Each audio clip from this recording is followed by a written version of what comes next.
आम आदमी पार्टी के संयोजक और दिल्ली के मुख्यमंत्री अरविंद केजरीवाल जेल गए हैं, लेकिन अगर किसी की सियासत पर ताला लगता हुआ दिखाई पड़ रहा है तो वो है कांग्रेस की।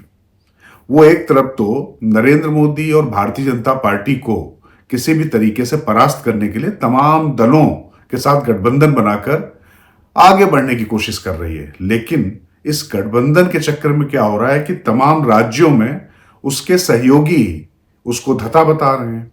उसके बाद भी जो अरविंद केजरीवाल भ्रष्टाचार के मुद्दे पर सबसे ज्यादा कांग्रेस को क्षति पहुंचा चुके हैं, और अगर यह कहा जाए कि अगर कांग्रेस को सबसे ज्यादा नुकसान किसी ने पहुंचाया तो भारतीय जनता पार्टी तो उसकी मुख्य प्रतिद्वंदी पार्टी है ही, लेकिन अगर दिल्ली से लेकर पंजाब तक और हर जगह पर, अगर उत्तराखंड की भी बात करें और गुजरात की भी कुछ सीटों पर बात करें, जहां पर भी कांग्रेस की कुछ संभावनाएं होती हैं, लगातार नुकसान अगर उसको कोई पहुंचाता चला आ रहा है तो वो आम आदमी पार्टी।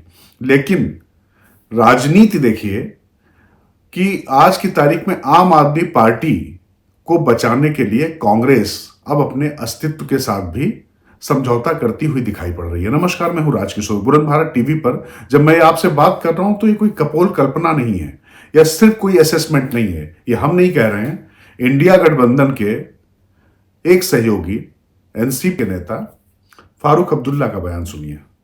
उन्होंने कहा कि अरविंद केजरीवाल जेल जाने के बाद बहुत बड़े नेता हो गए हैं।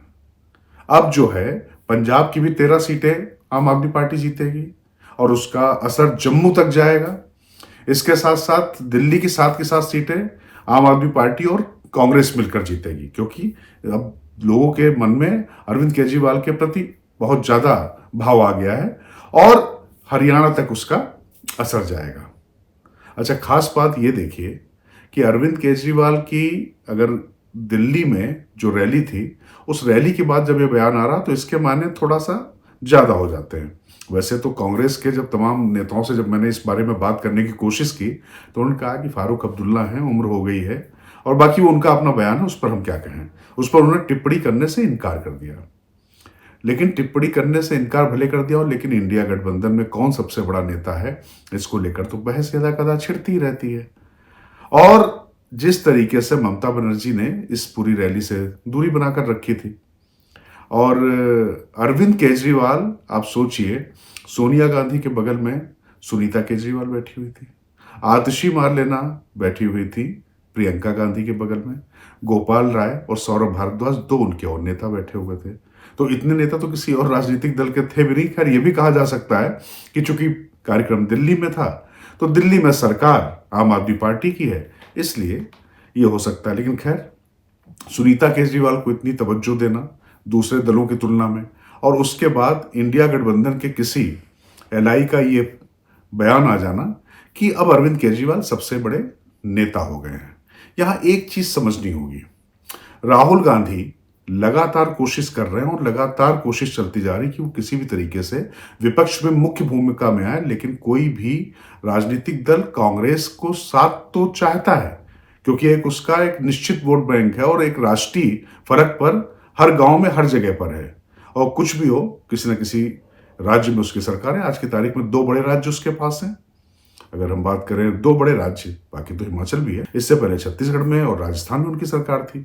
तो कुल मिला के भारतीय जनता पार्टी के मुकाबिल पूरे देश में अगर किसी का वोटर या किसी का चिन्ह है तो वो कांग्रेस है। सबसे पुरानी पार्टी, सबसे लंबे समय तक शासन किया है। अब मुझे याद आता है कि जिस समय अरविंद केजरीवाल ने 67 सीटें जीती थी, 3 सीटें भारतीय जनता पार्टी को यहां पर मिली थी दिल्ली में, तब कांग्रेस शून्य पे थी, और सत्ता में होने के बावजूद कांग्रेस के जो उत्तराधिकारी अध्यक्ष भी बन चुके हैं, फिर उन्होंने अध्यक्ष पद से इस्तीफा भी दे दिया है, राहुल गांधी ने कहा था कि वो अरविंद केजरीवाल से सीखेंगे।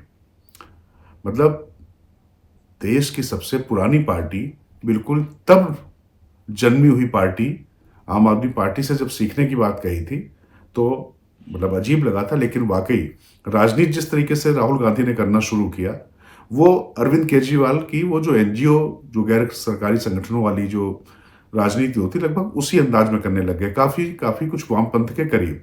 और इधर केजरीवाल इतने घाघ हो गए और इतने खाटी पॉलिटिशियन हो गए कि उन्होंने तमाम जो पुराने राजनीतिक दल थे उनको भी साठ गांठ से लेकर जो तमाम जो मानदंड, जो तमाम नियम थे, चाहे बात से पलटने की बात हो, चाहे भ्रष्टाचार का मामला, आप देख ही रहे हैं कि उसमें मतलब ऐसी सियासत तो नहीं हुई थी कि जेल से भी सरकार चलाने की बात की जाए, लेकिन वो जेल से भी सरकार चलाने की बात कर रहे हैं। वंशवाद के खिलाफ थे तो अपनी पत्नी को आगे कर दिया है। हालांकि अब यहां यह देखना दिलचस्प होगा कि संजय सिंह को जमानत मिल गई आम आदमी पार्टी से, तो आम आदमी पार्टी तो वैसे इसको अपनी विजय की तरह दिखा रही है, लेकिन एक तबका है, एक वर्ग है, वो मानता है कि सुनीता केजरीवाल के लिए जो पूरा केक वॉक हो गया था मुख्यमंत्री का पद, क्योंकि अंदर अरविंद केजरीवाल के जो दाहिने हाथ हैं विजय नायर, वो जेल के अंदर उनके साथ रहेंगे, और उनकी पत्नी सुनीता केजरीवाल के साथ में जो गैर राजनीतिक व्यक्ति जो सब पूरी राजनीति चला रहा हो, राजनीतिक लोग चला रहा हो, वो विभव, वो आप देख सकते हैं कि सुनीता केजरीवाल के साथ हैं। अब ले दे के बड़े नेता बसते थे बाहर, जो अब निकल के आए वो संजय सिंह। अच्छा, संजय सिंह का जो मसला ऐसा है कि वो सीधे सीधे इस मामले में कहीं इन्वॉल्व होते नहीं दिखाई पड़ते, क्योंकि वो सरकार में है नहीं।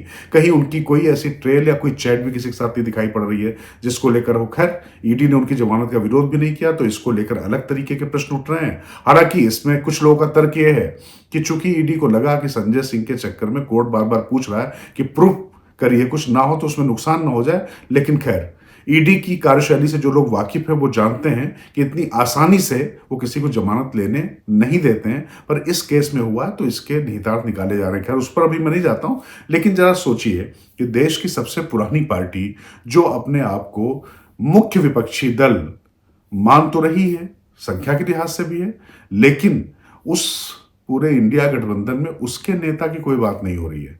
बात हो रही है कि अरविंद केजरीवाल जो जेल चले गए वो बड़े नेता के रूप में उभर रहे हैं। तो मतलब कुल मिला के माना जाए कि जेल जाके भी अरविंद केजरीवाल किसी की सियासत को अगर ठिकाने लगा रहे हैं तो वो है कांग्रेस की। और कांग्रेस के साथ दिक्कत है कि जिस शराब घोटाले को उसने जोर शोर से यहां पे उठाया था, अब उसी मामले में उसको उनका बचाव करना पड़ रहा है।